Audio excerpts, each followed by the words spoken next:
Hello నమస్తే, నేను journalist YNR.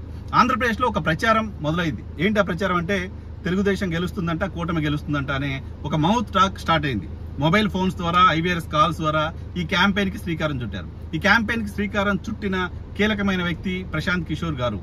ఎన్నికల స్ట్రాటజిస్ట్ గా తెలుగుదేశం పార్టీ కోసం ఆయన పనిచేస్తున్నారు. సో దానిలో భాగంగా 2-3 రోజుల నుంచి ఈ రకమైన క్యాంపెయిన్ కి శ్రీకారం చుట్టారు. వైఎస్ఆర్ కాంగ్రెస్ పార్టీ గెలుస్తుందంటూ చాలా సర్వేలు చెప్పాయి, తెలుగుదేశం పార్టీ గెలుస్తుందంటూ మరికొన్ని సర్వేలు చెప్తున్నాయి. సో ఇప్పుడు మైండ్ ఫ్రేమ్ చేయడంలో భాగంగా, మైండ్ డైవర్ట్ చేయడంలో భాగంగా ఈ టాక్టిక్స్ ని ప్రశాంత్ కిషోర్ ఇప్పుడు ఇక్కడ అప్లై చేస్తున్నారు. ఏం చేస్తున్నారు? దీనికి సంబంధించి ఫోన్లు చేస్తారు కొంతమంది. ఫోన్ చేసి తెలుగుదేశం పార్టీ గెలుస్తుందంట అంటే గెలవదు అని ఇంకొకరు 10 కోట్లు బెట్టింగ్ పెట్టడానికి రెడీగా ఉన్నాం, పెడతారా? ఈ సైకలాజికల్ మైండ్ గేమ్ మొదలు పెట్టేశారు.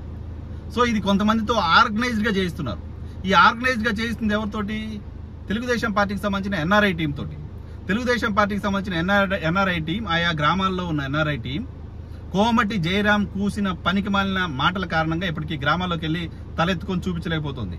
వాళ్ళు చేస్తున్న పని ఏంటి ఇప్పుడంటే, వాళ్ళు మాట్లాడుతున్న మాటలు ఏంటి ఇప్పుడంటే, తెలిసిన వాళ్ళకి 4 ఫోన్ చేసి కూటమి గెలుస్తుంది 150 సీట్లతో 160 సీట్లతో, కాదంటే బెట్టింగ్ పెట్టండి.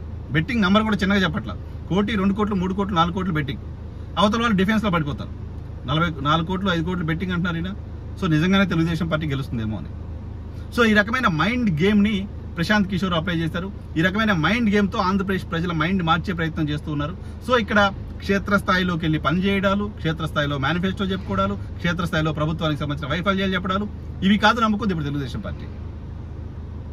Prashanth Kishor mind game, Prashant Kishor calls, Prashant Kishor ఇటువంటి స్ట్రాటజీస్ ని నమ్ముకుంది. బట్ విషయం ఏంటంటే Prashant Kishor strategies, Prashant Kishor mind game అంతా ఎక్స్పైర్ అయిపోయింది.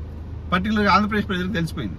ఎలా అంటే మీ మీడియాలోనే గడిచిన 1.5-2 ఏళ్ల క్రితం చూసుకోండి, మీ మీడియాలోనే మీరు రాశారు, ప్రశాంత్ కిషోర్ టీం, ఐపాక్ టీం రంగంలో దిగారు, టీ బంకుల దగ్గర 4 నిలబడతారు, ఏంటి పరిస్థితి అని వాళ్ళే మనతో గొంతు కలుపుతారు, మళ్ళీ జగనే గెలుస్తారంటూ వాళ్ళే చెప్తారు. ఇది ప్రశాంత్ కిషోర్ స్ట్రాటజీ. ప్రశాంత్ కిషోర్ ఇటువంటి స్ట్రాటజీని అప్లై చేస్తుంటాడు అన్ని దగ్గర. సో టీ బంకుల దగ్గర, పాన్ షాపుల దగ్గర, బస్ స్టాండ్ల దగ్గర అక్కడక్కడ కొంతమందిని ఆయనే పంప్ చేస్తాడు. ఆయనే పంప్ చేసి ఇటువంటి ఒపీనియన్ బిల్డ్ చేసే కార్యక్రమం చేస్తూ ఉంటాడు. సో ఇది ఐపాక్ టీం యొక్క పని ఇదే, ప్రశాంత్ కిషోర్ వాళ్ళకి చెప్పే పని ఇదే, ప్రశాంత్ కిషోర్ ఇచ్చే టాస్క్ ఇదే అంటూ Telugu Desam party media full page రాసిన ఆర్టికల్స్ ఉన్నాయి. ఆ ఆర్టికల్స్ ప్రకారం ఏమాత్రం కొత్త ఇంకా అప్డేట్ కూడా అవ్వట్లా. సేమ్ అవే తీసుకొచ్చి ప్రశాంత్ కిషోర్ గారు ఇప్పుడు అప్లై చేస్తున్నారు. దానికి ఎన్ఆర్ఐ టీంను వాడుకుంటున్నారు, దానికి కొంతమంది సర్వే ఏజెన్సీస్ని వాడుకుంటున్నారు. ఆంధ్రప్రదేశ్లో రాష్ట్ర జనాభాతో ఆల్మోస్ట్ ఈక్వల్ గా సర్వే ఏజెన్సీస్ వచ్చేసాయి. ప్రతి ఒక్కరు సర్వే ఏజెన్సీ పెట్టేశారు, 4 నంబర్లు అటు ఇటుగా పెట్టి వేసేస్తున్నారు. సో ఆంధ్రప్రదేశ్ ప్రజల మైండ్ ని డైవర్ట్ చేయడం కోసం, ఆంధ్రప్రదేశ్ ప్రజల్ని ఏదో జరుగుతుంది అంటే ఒక ట్రాన్స్ లోకి తీసుకెళ్లడం కోసం తెలుగుదేశం పార్టీ, ప్రశాంత్ కిషోర్ ఆడుతున్న ఈ మైండ్ గేమ్ ని ప్రజలు అర్థం చేసుకోలేని పరిస్థితుల్లో ఆంధ్రప్రదేశ్ రాష్ట్రంలో ఉన్నారంటే చూడాలి.